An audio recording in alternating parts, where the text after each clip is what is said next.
حضرت عبداللہ ابن عباس رضی اللہ تعالیٰ عنہ بیان فرماتے ہیں کہ ایک دن دوپہر کے وقت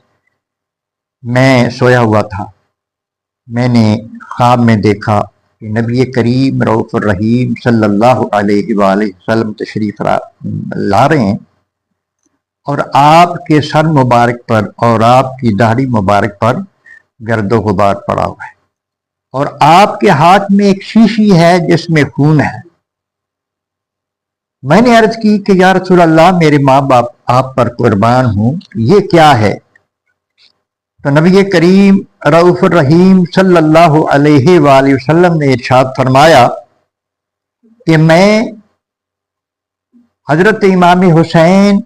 اور آپ کے ساتھیوں کی کربلا میں ان کا خون جمع کرتا رہا۔ یہ شیشی میں نے ان کا خون جمع کیا ہوا ہے،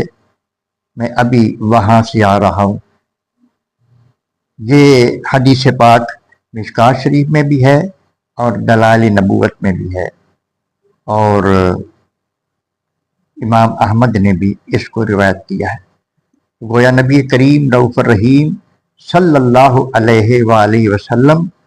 کربلا کے واقعات کو مشاہدہ بھی فرما رہے تھے، اور وہاں کا خون بھی، شہداء کا خون بھی آپ نے جمع کیا، تو گویا یہ حشر میں یہ مقدمے کے ثبوت کے طور پر ہوگا۔